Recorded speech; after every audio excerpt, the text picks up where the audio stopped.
किराना store कभी न बंद होने वाला बिजनेस।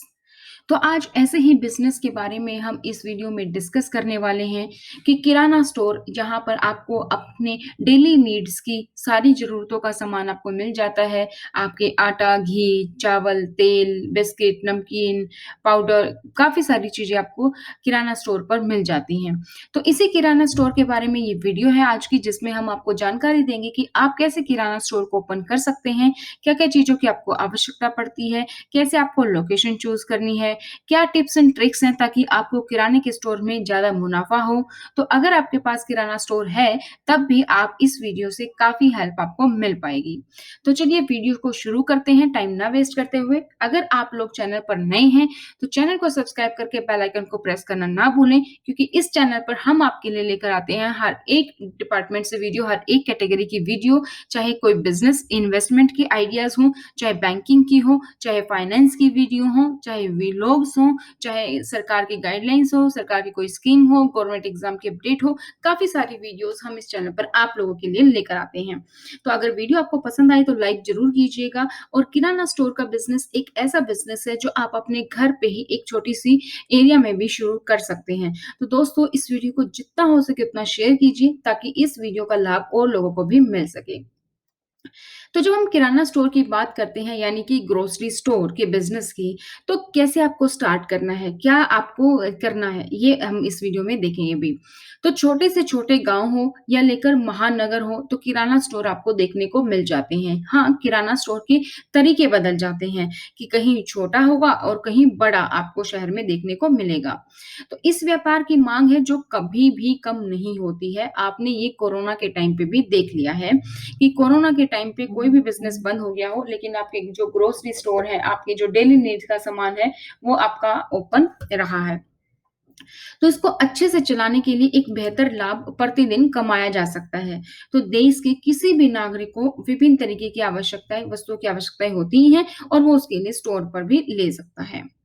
तो इस तरीके का एक तो किराना स्टोर होता है जो आप गाँव में या आपका जहाँ मतलब छोटा इलाका होगा, इस तरीके के आप किराना स्टोर देखते हैं। तो इस तरीके के किराना स्टोर में क्या होता है, काफ़ी सारा सामान है, आप उसकी दुकान में देख के ये नहीं बता सकते कि क्या सामान उसके पास है, क्या नहीं। आप उससे पूछेंगे तो वो अपने तरीके से कहीं न कहीं ढूँढ के आपको देगा, लेकिन आपको ये नहीं पता होगा कि क्या सामान है, आप एक झलक से नहीं बता पाते। तो एक तो ये है जो बेसिक किराना स्टोर आपका होता है। सेकंड है, इस तरीके का आपका डिपार्टमेंटल स्टोर होता है, आपको पता लग जाता है कि कौन-कौन सा सामान है और आप खुद चलकर सामान को ले सकते हैं, पिकअप कर सकते हैं और बिलिंग करवा सकते हैं। सेकंड होता है ये वाला। थर्ड बात करें हम तो ऑनलाइन होता है, जैसे कि योर्स किराना, तो आपकी किराना शॉप, ये सिर्फ़ क्या करते हैं, सिर्फ़ आपको ऑनलाइन आपको ऐप होती है, आप उसको डाउनलोड कीजिए या उनकी वेबसाइट होगी, आप उसको ओपन कीजिए और वहाँ पर आप सामान खरीद सकते हैं और वहाँ से आप परचेज़ कर सकते हैं। जैसे कि ग्रोफर्स है, आप देखेंगे कि तो स्टोर नहीं है लेकिन ऑनलाइन करते हैं, बिग बास्केट भी है, जियो मार्ट भी है, तो इस तरीके की। और अगर हम पिछले कैटेगरी की बात करें डिपार्टमेंटल स्टोर की, जैसे कि बिग बाज़ार है, स्पार है, ईज़ी डे है, इस तरीके की आपको डी मार्ट है, विशाल मेगा मार्ट है, तो इस तरीके के आपको ये स्टोर्स देखने को मिलते हैं। चौथी कैटेगरी कौन-सी है? चौथी कैटेगरी की है, आप किसी की भी फ्रैंचाइज़ी ले लेते हैं, जैसे ग्रोसरी फॉर यू है, तो आप उसकी फ्रैंचाइज़ी ले ली और आप उसकी फ्रैंचाइज़ी को चला रहे हैं। तो ये 4 तरीके के बेसिकली आपके ग्रोसरी स्टोर होते हैं, जो आप किराना स्टोर, डिपार्टमेंटल स्टोर इनको बोल सकते हो। तो सबसे जो इम्पोर्टेंट है कि बेहतर स्थान का आपको चयन करना है, बिज़नेस जो लोकेशन होगी वो आपको चूज़ करनी है। तो उसके लिए क्या बातें आपको ध्यान में रखनी है, तो अगर आपको ज़्यादा से ज़्यादा लाभ कमाना है, तो स्टोर का एक बेहतर लोकेशन में होना बहुत आवश्यक है। क्योंकि दरअसल ये एक ऐसा व्यापार है जो एक बार किसी स्थान पर स्थापित कर दें, तो एक लंबे समय तक उसी स्थान पर चलता है। अगर आपके जो एक बार कस्टमर बन गए, आप उनको कुछ ऑफ़र दे रहे हैं, कुछ बेनिफिट दे रहे हैं, तो वो आपके साथ जुड़े रहते हैं। तो इस स्टोर को स्थापित करने के लिए एक विशेष स्थान तो अनिवार्य है ही, और एक ऐसे स्थान की आवश्यकता है जहाँ पर व्यक्ति भी आसानी से आ सके और आपका स्टोर एक ऐसे स्थान पर हो जहाँ पर लोग ज़्यादा हों, जनसंख्या ज़्यादा हो। तो व्यापार को बढ़ने में कम समय ही लगेगा, क्योंकि लोग ज़्यादा होंगे, जो लोकेशन अच्छी है तो व्यापार आपका जल्दी बढ़ेगा। कैसे एग्ज़ाम्पल के लिए आपके आस-पास या तो कोई सोसाइटी है या भीड़ वाली सड़कें हैं, वो पूरा रोड है जो वो चलता रहता है। मतलब हाईवे पे है, अस्पताल है आपकी, मंदिर है, तो इस तरीके की स्थान का आप चूज़ करेंगे तो वहाँ पे लोग आपके पास ज़्यादा आएँगे और ज़्यादा बिज़नेस जो है कम समय में ही बढ़ जाएगा। तो ध्यान देने बात ये है कि जो भी आप खोलते हैं बिज़नेस या दुकान, उसके आस-पास आपको देखना है कि कोई किराना स्टोर ना हो तो ही अच्छा है। एक हो तो ठीक है देख लेते हैं, लेकिन ये ना हो कि ज़्यादा ही वहाँ पर पहले ही बहुत सारे किराना स्टोर हैं, तो इससे क्या होगा आपका भी बिज़नेस प्रभावित होगा और उन लोगों का भी होगा। हो सकता है उनके कस्टमर्स आएँगे नई दुकान देख के, लेकिन आपके जो प्रभावित होगा उसके साथ-साथ उनका भी प्रभावित आपका होने वाला है। तो जो किराना स्टोर के व्यापार की अब योजना कैसे करेंगे आप? कैसे प्लान करना है आपको? प्लान करने के लिए क्या करना है, किसी भी काम को आप जो है आरंभ करते हैं, किसी भी काम को स्टार्ट करते हैं, कोई बिज़नेस हो या कोई वैसे नॉर्मल आप कोई काम करने की योजना बनाते हैं, तो एक प्लान ज़रूरी है। तो प्लान के अंतर्गत आपको यह तय करना है कि आपके स्टोर में आपको क्या-क्या चाहिए। जो मैंने आपको 4 तरीके के स्टोर दिखाए, तो आपने देखना है कि आपको कौन-सी कैटेगरी का स्टोर ओपन करना है और आपको स्टोर में क्या-क्या चाहिए। स्टोर बनाने के लिए किन कार्यों में कितना खर्चा आएगा, ये आपको पता होना चाहिए। तो ये आप किस तरीके से तय करेंगे?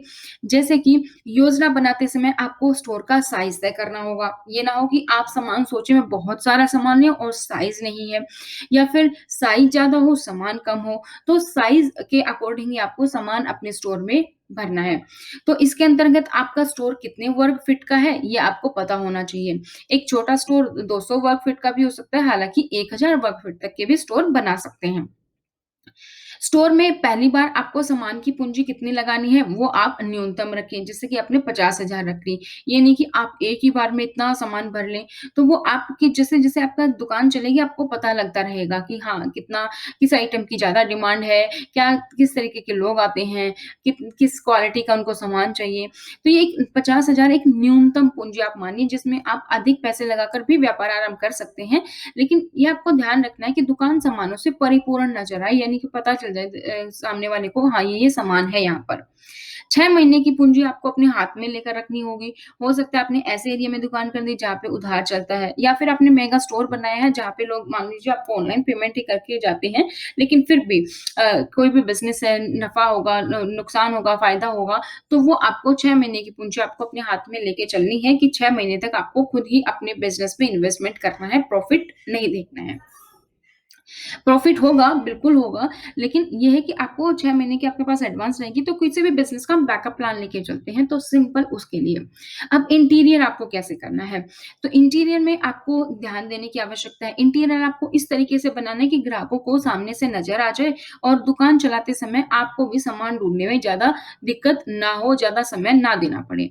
तो आप चाहें तो किसी इंटीरियर डिज़ाइनर की सलाह ले सकते हैं, जैसे इंडिया मार्ट की वेबसाइट है, वहाँ पर आपको काफ़ी सारे मिल जाएँगे। तो सप्लायर और होलसेलर से आप संपर्क कर लें। तो व्यापार को स्थापित करने के लिए आपको विभिन्न सामानों के सप्लायर और होलसेलर से बात करने की आवश्यकता होगी। तो उन होलसेलर से आपको आवश्यकता ज़्यादा होगी जो आपके दुकान के नज़दीक हों। तो इससे क्या होगा आपके पोर्टेशन में भी खर्च में कमी आएगी, आपको ज़्यादा ट्रैवल नहीं करना पड़ेगा, आपका समय भी बचेगा और आपका ट्रांसपोर्ट का खर्चा भी बचेगा। तो आप ऐसे सप्लायर प्राप्त कर सकते हैं जो आपकी दुकान में लगभग सारे सामान उपलब्ध करा दें, ऐसे बहुत सारे होलसेलर सप्लायर होते हैं। मार्केटिंग कैसे करेंगे? अब व्यापार आपने किया है तो स्टोर की मार्केटिंग भी आपको आवश्यकता है। तो स्टोर की मार्केटिंग आप काफ़ी तरीकों से कर सकते हैं। अपने स्टोर की मार्केटिंग के लिए आप बीच-बीच में सेल का आयोजन कर सकते हैं कि यहाँ पर इस ऑफ़र पर सेल है, कोई ऑफ़र दे सकते हैं आप, कोई डिस्काउंट दे सकते हैं आप। तो कई ऐसे दुकानदार हैं जो त्योहारों के टाइम पे ऑफ़र आयोजन करते हैं और कुछ का तो फिक्स होता है कि हाँ, जैसे होली आएगी तो है, दिवाली आएगी तो है, कोई भी फेस्टिवल आएगा तो वो ऑफ़र देते हैं। तो उनसे क्या होता है ग्राहकों की संख्या में काफ़ी वृद्धि होती है। जैसे आपने कभी देखा है अगर आप रिलायंस ट्रेंड आप गए हैं तो वहाँ पे नेल पेंट्स होती हैं और वो हमेशा काउंटर के पास होती है जो बिलिंग काउंटर करवाते हैं और वहाँ पर आपको ऑफर मिलता है बाय 2 गेट 1। आप मान लीजिए अगर एक नेल पेंट का जो प्राइस है वो 75 है, तो लेडीज़ क्या करती हैं 2 खरीद लेती हैं, 2 के साथ 1 फ्री है। तो उनको एक 75 बेचने की बजाय उसने 2 बेची 150 की, एक अपने आप ही बिक गई। जो उसकी एक्चुअल कीमत होगी हो सकता है वो 50 ही हो, लेकिन ऑफर देने के बाद लोगों ने ज़्यादा खरीद ली। तो इस तरीके का आपको भी कुछ करना है ऑफ़र देना है ताकि लोगों की संख्या आपकी दुकान पर ज़्यादा बढ़े। रेगुलर कस्टमर जो आते हैं, आप उनको कूपन दे सकते हैं कि आपको मान लीजिए आपका जैसे न्यूज़पेपर वाले आते हैं। न्यूज़पेपर वाले कई बार जब अखबार के लिए आते हैं तो क्या करते हैं कूपन देके जाते हैं कि आपको पहले मंथ में इतना डिस्काउंट, दूसरे मंथ में इतना डिस्काउंट, 1 साल तक का दे सकते हैं। तो आप शॉर्ट टर्म का दे सकते हैं 3 महीने के लिए, 6 महीने के लिए, इस तरीके से आप कूपन दे सकते हैं कि आप जैसे 6 महीने में जितनी भी शॉपिंग करेंगे, उस पे आपको 5% ऑफ, 2% ऑफ, इस तरीके का आप जो है डिस्काउंट चला सकते हैं। तो ऐसे छोटे-छोटे आपको काफ़ी ऑफर निकालने होंगे, कुछ अलग सोचना होगा और फिर आपके जो कस्टमर्स आपके बढ़ जाएँगे। अब ये नहीं ये ऑफर सिर्फ़ आपने निकाल दिया और आपको पता है, उसकी एडवर्टाइज़मेंट भी आपको करना होगा और लिख के लगाना भी होगा। थोड़ा बड़ा-बड़ा जो है आप लगाएँगे तो आप लोग कस्टमर्स को पता चलेगा और कस्टमर्स ज़्यादा भी आएँगे। और अगर आप कम पैसे में व्यापार आरंभ कर रहे हैं, तो सामान की कीमत बाकी दुकानों की अपेक्षा आपको कम रखनी है क्योंकि ग्राहक ज़्यादा आएँ। तो आप जैसे और ऑफ़र देंगे, जैसे फ्री होम डिलीवरी आप देते हैं, फ़ोन पर ऑर्डर ले लेते हैं, तो इससे भी आपके कस्टमर्स जो हैं बढ़ेंगे। ख़ासकर कि कोरोना लॉकडाउन के टाइम पे ऐसे जो शॉप हैं, उनको बड़ा फ़ायदा हुआ है, जो होम डिलीवरी भी दे रहे हैं और फ़ोन पर ऑर्डर भी ले रही हैं। तो इस तरीके के बेनिफिट्स आपको भी देने होंगे। अब आप एडवर्टाइज़ कैसे करेंगे? अगर आप कम समय में ही ज़्यादा से ज़्यादा कस्टमर पाना चाहते हैं, तो आपको एडवर्टाइज़मेंट तो करनी बहुत ही ज़रूरी है। आप गूगल पर अपनी लोकेशन डालें कि ये बिज़नेस आपने जो स्टार्ट किया ताकि लोग उसको सर्च कर सकें। आप फ़ेसबुक पर अपना पेज बना सकते हैं, आप व्हाट्सएप पर अपना ग्रुप बना सकते हैं, व्हाट्सएप पर अपना नंबर इस तरीके का चला सकते हैं, जहाँ पर लोग जो है अपना ऑर्डर छोड़ सकते हैं और आप होम डिलीवर कर सकते हैं। तो आपको लोगों तक पहुँचने के लिए आप न्यूज़पेपर में भी ऐड दे सकते हैं। न्यूज़पेपर में अपने स्टोर से संबंधित पैम्पलेट भी आप छपवा के डलवा सकते हैं। एक दुकान का एक अच्छा-सा नाम रख सकते हैं और बोर्ड पर आप सामान भी दे सकते हैं आपको कि आपकी दुकान पे क्या-क्या सामान मिलता है। तो ग्राहकों को सर्कल बढ़ाने में किराना सामानों के साथ-साथ आप दूध, दही, मक्खन, ब्रेड ये सब भी रख सकते हैं। तो आपको देखना होगा कि आपके आस-पास में क्या चीज़ें हैं, आप रख सकते हैं। जैसे मान लीजिए आपने किराना स्टोर खोल ली, आपके आस-पास काफ़ी किराना स्टोर है मान लीजिए, तो आप क्या करेंगे, एक सेक्शन आप गिफ्ट का भी बना सकते हैं। मतलब एक रैक पे आप अपना सिर्फ़ गिफ्ट आइटम्स रख दें, ताकि बाकी किराना स्टोर के पास तो है नहीं है, तो आपके पास होगी, तो वो लोग आपके पास भी आएँगे और उसके बहाने आपका थोड़ा बहुत ग्रोसरी का सामान भी खरीदेंगे। तो ये चीज़ें भी आपको ध्यान में रखनी है, थोड़ा-सा माइंड लगाना है कि कैसे आप कस्टमर्स को अपनी तरफ अट्रैक्ट कर पाएँगे। अब इससे प्रॉफ़िट क्या होता है इस किराना स्टोर में? तो एक व्यापार को अच्छे से जब आप चलाते हैं ना, तो आपको काफ़ी अच्छा खासा प्रॉफ़िट होता है। तो अपने सामान को जमाने में लगभग आपको 6 महीने का समय लग सकता है और एक बार अगर आपका काम जम गया, आपके कस्टमर्स बन गए, रेगुलर कस्टमर्स बन गए, तो आपको कार्य करने की ज़्यादा ज़रूरत नहीं होती है। लेकिन अगर आप व्यापार में नए हैं, तो 1 लाख रुपए की लागत से आप अपना व्यापार आरंभ करें और व्यापार को करते हुए प्रति महीने आप 15,000 रुपए तक की आमदनी आराम से कर सकते हैं। इसके लिए आपको क्या करना है, अधिक मार्जिन वाले सामान अधिक मात्रा में बेचने की आवश्यकता होती है। जो आपके ब्रांडेड प्रोडक्ट्स आते हैं ना, जो भी आपके ब्रांड्स प्रोडक्ट्स होते हैं अच्छे खासे, उसपे आपको अच्छा खासा मार्जिन मिल जाता है। 10 से 15% तक का, 20% तक का आपको मार्जिन मिल जाता है। तो आप ऐसे आइटम्स को आप जो है मार्जिन आप ज़्यादा कमा सकते हैं, लेकिन जो डेली नीड्स की हैं, जैसे घी है, आपका चावल है, आटा है, तो इस पे आप कोशिश करें कि आप मार्जिन ज़्यादा ना कमा के इसको थोड़ा कम रेट में निकालें, ताकि बाकी दुकानों से आपका ज़्यादा कम में जाएगा और ये ऐसे सामान है जो लोग खरीदते रहते हैं। और ब्रांडेड जो आइटम्स हैं, उसपे आप अपना प्रॉफ़िट अच्छे से कमा सकते हैं। विभिन्न किराना स्टोर पर जो भी अनुमानित मार्जिन है, वो हम आपको बताते हैं यहाँ पर कि किस तरीके से होता है। जैसे मान लीजिए साबुन है, साबुन पे सॉस पे आप 8% तक का लाभ कमा सकते हैं, क्रीम्स पे आपको 10%, टूथपेस्ट पे आपको 10%, ये चावल, आटा, चीनी है, ये आदि पे आपको 15 से 20% तक का लाभ मिलता है। अन्य जो पैक्ड सामान आता है, वो भी आपको 15 से 20% तक आपको लाभ मिलता है। तो आपको ये भी देखना है कि आपके जो नज़दीकी स्टोर्स हैं वो कितना दे रहे हैं, ये ना हो कि आप उनसे काफ़ी ज़्यादा दे रहे हों, तो उन बातों का भी आपको ध्यान रखना है। किराना स्टोर के लिए आप कर्मचारी रख सकते हैं, अगर आपने पूरा बड़ा डिपार्टमेंटल स्टोर खोला है, तो अगर आप अकेले नहीं चला पा रहे हैं, तो इसके अंतर्गत आपको कई कार्य करवाने होंगे। एक अच्छे आदमी की ज़रूरत होगी जो आपके गैर मौजूदगी में भी ईमानदारी से आपका स्टोर चला सके और उसका व्यावहारिक चाल-चलन अच्छा हो, वो विनम्र हो, यानी जो भी कस्टमर्स आए उससे पोलाइटली बिहेव करे, तो वो अपनी कार्य को अच्छे से कर पाए। तो कर्मचारी का जो चयन है वो भी महत्वपूर्ण है यहाँ पर। किराना स्टोर के बिज़नेस का लाइसेंस अगर आप पंजीकरण करा लिया जाए तो इससे ग्राहकों को एक विश्वसनीयता मिल जाती है कि हाँ, एक ट्रस्ट बढ़ जाता है दुकान के प्रति। लेकिन अगर आप ना भी करवाएँ तो वैसे भी आप नॉर्मल अगर छोटा-सा आपने खोला है घर में तो आप उसको वैसे भी चला सकते हैं। लेकिन अगर आपने बड़ा-सा स्टोर खोला है, बड़ा डिपार्टमेंटल स्टोर खोला है तो आप उसका पंजीकरण करवा सकते हैं। एमएसएमई में करवा सकते हैं, उद्योग आधार आप बना सकते हैं। ये एमएसएमई क्या है, उद्योग आधार क्या है, ये अगर आपको नहीं पता है तो आप चैनल पर विज़िट कर सकते हैं, वहाँ पर मैंने आपको बताया है। आपको एक वेबसाइट पर जाना होता है, अपनी डिटेल्स फिल करनी होंगी और फ्री ऑफ कॉस्ट आपका जो है आपका उद्योग आधार आपका बन जाएगा।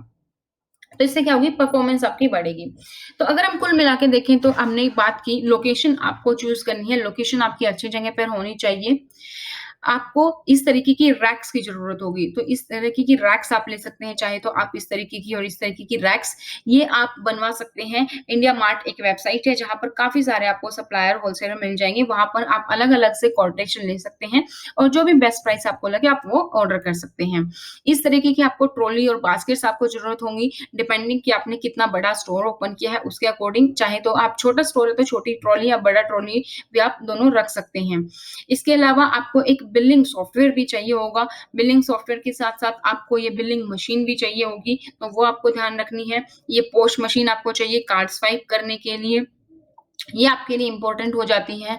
इसके अलावा तो ये सारी चीज़ें हैं जो मैंने देखी कि लोकेशन, रैक, सीसीटीवी आप लगवा सकते हैं अपने स्टोर में और बकेट ट्रॉली वो हमने बात की software, billing software, post machine की। इसके अलावा आप समय-समय पर अपने कस्टमर्स को गिफ्ट देने की कोशिश करें। गिफ्ट ऐसा हो कि ये नहीं कि आपने अपनी दुकान में से कुछ अलग से खरीद के लेंगे, तो उनको भी बेनिफिट होगा, उनको भी अच्छा लगेगा। जैसे मान लीजिए दिवाली आ रही है, तो दिवाली पे जो भी आपके यहाँ से प्रोडक्ट ले रहे हैं, आप उसको एक कैंडल का सेट या आप एक उनको दिए का सेट इस तरीके से दे सकते हैं।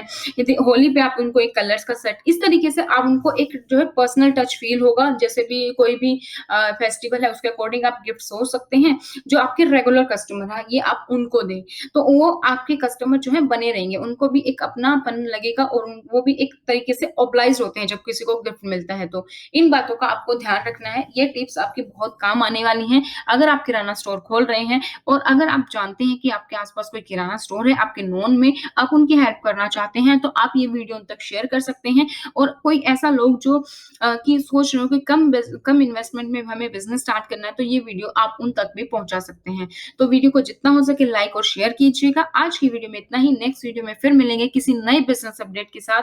तो अगर आप कोई भी ऐसा बिज़नेस है जिसके बारे में आप मुझसे जानकारी चाहते हैं, तो कमेंट सेक्शन में कमेंट कर सकते हैं। आज की वीडियो में इतना ही, नेक्स्ट वीडियो में फिर से मिलेंगे नए टॉपिक के साथ। तब तक thank you so much. Bye bye. Take care.